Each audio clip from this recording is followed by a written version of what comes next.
Well, Kamala Harris has walked back on recent comments she made, raising questions about the Democrats' plans for 2024. A Los Angeles Times reporter asked the vice president before she boarded Air Force Two yesterday about Joe Biden's plans to run for a second term at the next federal election. She said, "The president intends to run, and if he does, I will be his ticket mate. We will run together." The Times reported that the VP then walked to the back of the plane and told her aides she wanted to clarify her comments. That's because on Monday, in an interview with CNN, VP Harris was adamant that the president was running for re-election and she will be his ticket mate. Your friend, the Congressman Jim Clyburn, said last week that if President Biden doesn't seek re-election, you would be first on his list in 2024. Have you talked to President Biden about re-election? And what do you say to Congressman Clyburn? Joe Biden is running for re-election and I will be his ticket mate. Full stop. Full stop. The triggering words and phrases the VP refrained from using there was intends or if he does. This choice of wording has raised fresh questions about whether Joe Biden does plan to run for a second term, which has been the centre of speculation with the midterms looming. Biden's age and cognitive ability has been a main focus on why the president might not want to run again. At 79 years old, he is the oldest sitting president. If he's elected again in 2024, he will be 82 years old, and by 2028, he will be a few weeks shy of 86 years old. A recent New York Times article spoke about how the president was getting annoyed by Democrats who won't just take yes for an answer.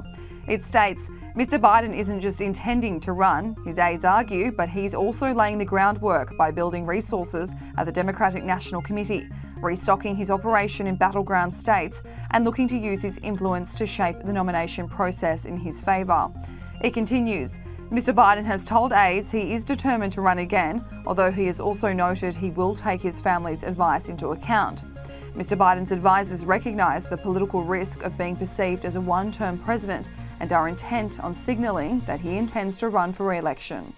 Earlier in the month, another New York Times article detailed how members of the Democrat Party were becoming concerned over how Joe Biden is performing and how he would go in the 2024 federal election.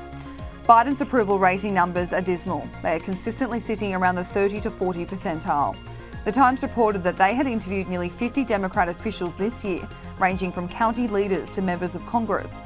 The overall consensus is that with the midterms around the corner and the chance Republicans could win back control of the House and Senate, it will be a tough few months to explain issues like rising inflation, gas prices, the pandemic, gun control and border control. The report outlines how Democrats are worried about Biden's age and the chance that it could be Donald Trump going up against him. It states Democrats have watched as a commander-in-chief who built a reputation for gaffes has repeatedly rattled global diplomacy with unexpected remarks that were later walked back by his White House staff, and he has sat for fewer interviews than any of his recent predecessors. Former Obama staffer David Axelrod told The Times that Biden's age will play a part in a rigorous campaign. The presidency is a monstrously taxing job, and the stark reality is the president would be closer to 90 than 80 at the end of a second term, and that would be a major issue. So who could the Democrats nominate instead? Well, no names have been flying out as possible candidates so far.